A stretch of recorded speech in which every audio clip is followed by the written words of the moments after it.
श्री शास्त्री स्वामी Dharmaprasad Das ji BA B.Ed college में आप सभी विद्यार्थी मित्रों हार्दिक स्वागत है। छात्र और छात्राएं, कल हमने SY BS सेमेस्टर 4 गौण टू हिंदी दिव्या उपन्यास का कथावस्तु भाग 7 के बारे में अभ्यास किया था। आज हम हिंदी दिव्या उपन्यास कथावस्तु भाग 8 के बारे में अभ्यास करेंगे। ध्यान से चुनें। मल्लिका। मद्र में वर्णाश्रम धर्म की स्थापना होने से और द्विज कुल की मर्यादा स्थापित होने से देवी मल्लिका को भी संतोष हुआ। बढ़ती हुई उम्र के कारण मल्लिका रसिक समाज को आकर्षित करने में असमर्थ थी, अतः वह अपनी उत्तराधिकारिणियों के लिए चिंतित थी। उसे अपना प्रासाद शून्य लगता था। उसने पहले दिव्या को अपनी कला सिखाई। भादुलिका को दिव्या का कुछ पता नहीं था। भादुलिका पृथुसेन के मोह में फंसकर कला की साधना का तिरस्कार कर चुकी थी। पृथुसेन के पराभव के पश्चात भादुलिका पुनः मल्लिका की सेवा में आई, किंतु उन्होंने स्वीकार नहीं किया। तो देवी मल्लिका ने सरस्वती की कृपा में निष्ठा दृढ़ कर पुनः अपनी उत्तराधिकारी पाने का निश्चय किया। तो सबसे अधिक कीर्ति उन्होंने रत्नप्रभा की शिष्या अंशुमाला की सुनी थी। अतः अनेक तीर्थों जनपदों और नगरों की यात्रा करती हुई और अनेक कलापीठों को देखती हुई वह सुरसेन से मथुरा की ओर चली। तो मथुरा पहुंचने पर मल्लिका की शिष्या रत्नप्रभा ने अपनी गुरुदेवी का हार्दिक एवं भव्य स्वागत किया और रत्नों की भेंटें प्रस्तुत की। मल्लिका ने मुस्कुराते हुए रत्नमाला की भेंटें अस्वीकार करते हुए गुरु दक्षिणा के रूप में अंशुमाला को मांग लिया। रत्नप्रभा ने गुरुदेव का मनोरथ पूर्ण किया। अंशुमाला को देखकर मल्लिका के नेत्र विस्मय युक्त हो गए। तो श्वास रुकने लगा तथा नेत्रों से जलधार बह उठी। अंशुमाला को आलिंगन में समेटकर मल्लिका क्रंदन कर उठी और दिव्या दिव्या मेरी पुत्री, मेरी आत्मा की संतान। तो इसी तरीका मल्लिका मद्र में वर्णाश्रम में से धर्म की स्थापना होने से और द्विज की कुल की मर्यादा स्थापित होने की मल्लिका को जो संतोष हुआ, तो इसी तरह मल्लिका की जो उम्र जो बढ़ती हुई थी, तो उसमें रसिक समाज को आकर्षित करने में वो अब असमर्थ थी। वह अपनी उत्तराधिकारी की भी चिंतित थी कि अपनी प्रासाद शून्य लगता है, और उसने पहले तो दिव्या को अपनी कला सिखाई, फिर भादुलिका को, और दिव्या का कुछ पता भी नहीं। भादुलिका पृथुसेन के मोह में फंसकर कला की साधना को तिरस्कार भी कर चुकी थी। पृथुसेन के पराभव के पश्चात भादुलिका पुनः मल्लिका की सेवा में आई, किंतु उन्होंने स्वीकार भी नहीं किया। तो इसी तरह मल्लिका ने रत्नमाला की भेंट को अस्वीकार भी किया था। फिर गुरु दक्षिणा के रूप में अंशुमाला को मांग लिया। तो रत्नप्रभा ने गुरुदेव का मनोरथ पूर्ण भी किया। अंशुमाला को देखकर मल्लिका ने नेत्र विस्मय युक्त हो गए और श्वास रुकने लगा तथा नेत्रों से जलधारा भी बह उठी, यानी कि रोने लगी। अंशुमाला को आलिंगन में समेटकर मल्लिका रुदन भी कर उठी और दिव्या दिव्या मेरी पुत्री, मेरी आत्मा की संतान, इसी तरह बोलती हुई रोने लगी। तो रत्नप्रभा के लिए अंशुमाला का वियोग असह्य था, परंतु उसके उज्जवल भविष्य के विश्वास से उसने उसे देवी मल्लिका के करों में समर्पण कर दिया और उसे उसी प्रकार विदा किया जैसे माँ अपनी पुत्री को पतिगृह के लिए विदा करती है। इसी तरह दिव्या सागल लौटने पर देवी मल्लिका ने घोषणा की कि अपनी उत्तराधिकारिणी का अभिषेक वह फाल्गुन की पूर्णिमा के शुभ पर्व पर करेगी। मल्लिका की उत्तराधिकारिणी के अभिषेक का आयोजन पुष्करणी के तट पर किया गया।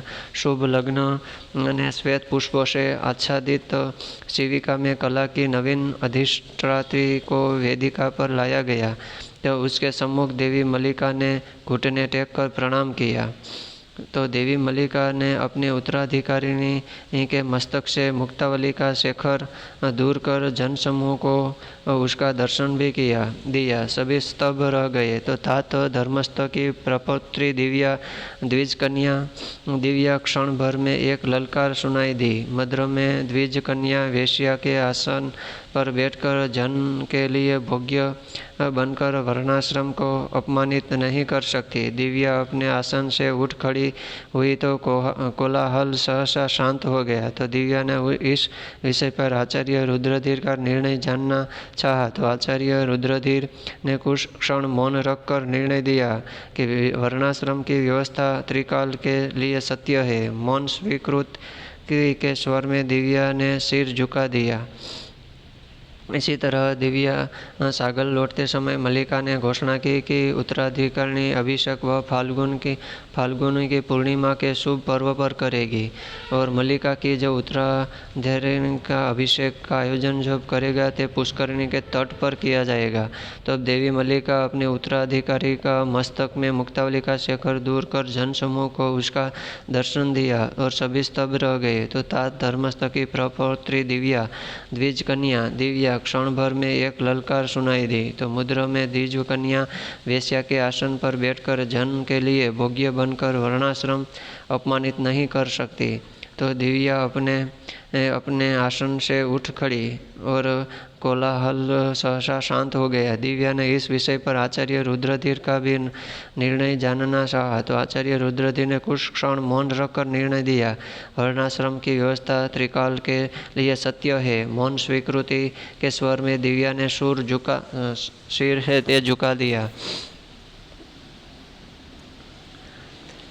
तो दिव्या वेदी से उतरकर निराश्रय सागल से राजपथों पर पैदल चलती हुई नगर के बाहर स्थित पांथशाला में पहुंची। तो दिव्या के साथ साथ आचार्य रुद्रधीर, बौद्ध भिक्षु पृथुसेन और ब्रह्मलोक तथा निर्वाण दोनों की अवज्ञा कर मात्र स्थूल प्रत्यक्ष इहलोक को सत्य मानने वाला चार्वाक मारीस तीनों ही पांथशाल में पहुँचे। तो दिव्या ने स्थिर दृष्टि से आचार्य की ओर देखकर प्रश्न किया कि इस रीता के लिए अब और क्या आज्ञा है। तो रुद्रधीर ने उत्तर दिया कि देवी, तुम्हारा स्थान नर्तकी वेश्या के आसन पर नहीं, तुम कुल कन्या हो। तुम्हारा स्थान कुल वधु के आसन पर, कुल माता के आसन पर है। देवी, अपना स्थान स्वीकार कर आचार्य को कृतार्थ करो। दिव्या ने गंभीर स्वर में उत्तर दिया, आचार्य कुल माता और कुल महादेवी निराधृत वेश्या की भांति स्वतंत्र और आत्मनिर्भर नहीं है। आचार्य दासी को क्षमा करे, दासी हीन होकर भी आत्मनिर्भर रहेगी। आचार्य रुद्रधीर मौन बैठे रहे।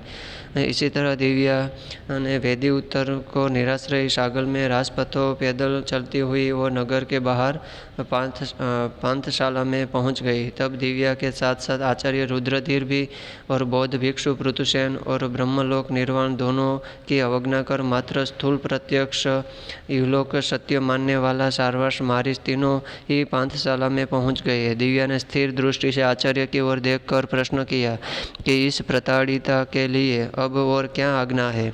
तो रुद्रधीर ने उत्तर दिया कि देवी, तुम्हारा स्थान नर्तकी वेश्या के आसन पर नहीं है, तुम तो कुल कन्या हो। तुम्हारा स्थान तो कुल वधु के आसन पर और कुल माता के आसन पर होना चाहिए। तो देवी, अपना स्थान स्वीकार कर आचार्य को कृतार्थ करो।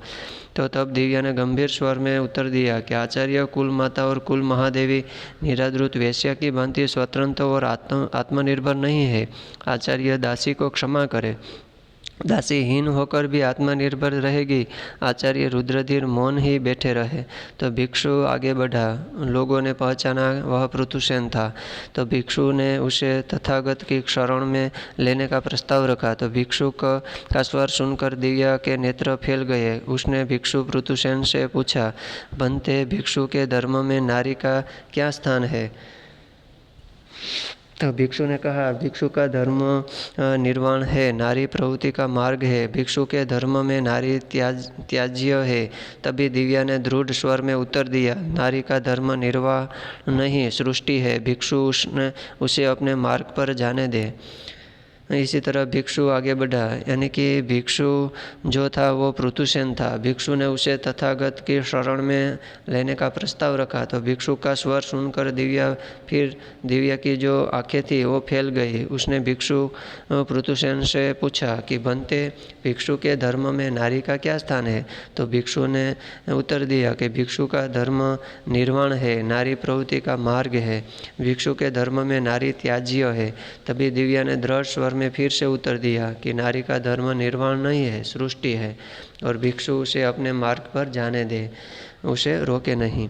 तो इसी समय मारिस ने आगे बढ़कर कहा, मैं मारिस देवी के सामीप्य के लिए ही मथुरापुरी से सागल आया हूँ। भूमि पर बैठी दिव्या अनेक क्षण विचार में ग्रीवा झुकाए रही। फिर उसने अपने दोनों बाहु फैलाते हुए आर्द्र स्वर में कहा, आश्रय दो आर्य। इसी समय मारिस ने आगे बढ़कर कहा कि देवी सामीप्य के लिए मथुरापुरी के सागल आया हूँ।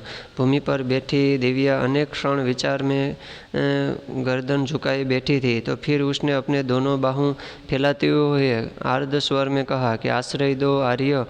जीवन के कटु अनुभव की दुखद स्मृति से भिक्षु पृथुसेन के द्वारा किए गए त्रिशरण के प्रस्ताव को भी उसे ठुकरा दिया और अंत में पुरुषत्व के बदले नारीत्व प्रदान कर दिव्या ने अदिव्या रूप में शार्वाक नास्तिक मारिस को अपना जीवन साथी चुना। तो ब्राह्मण धर्म की वर्ण व्यवस्था और बौद्ध धर्म की निसारता पर इस प्रकार आक्षेप कर दिव्या का कथानक समाप्त हो जाता है। तो इसी तरह जीवन की कटु अनुभव दुखद स्मृति के जो भिक्षु पृथुसेन के द्वारा जो किए गए त्रिशरण के प्रस्ताव को भी उसने ठुकरा दिया और अंत में पुरुषत्व के बदले नारीत्व का प्रदान कर दिव्या ने अदिव्या रूप में सार्वक नास्तिक मारिस को अपना जीवन साथी चुना, जो पृथुसेन को नहीं चुना। तो ब्राह्मण धर्म की वर्ण व्यवस्था और बौद्ध धर्म की निसारता पर इस प्रकार आक्षेप कर दिव्या का जो कथानक है ये यहाँ पर समाप्त होता है। हाँ, तो छात्र और छात्राएं, आज हम जो दिव्या उपन्यास का कथावस्तु था तो वो कथावस्तु भाग 1, भाग 2, भाग 3, भाग 4, भाग 5, भाग 6, भाग 7, भाग और भाग अंत में 8 वो पूर्ण होता है। 8 भाग में वो कथावस्तु है दिव्या, वो पूर्ण होता है। अस्तु।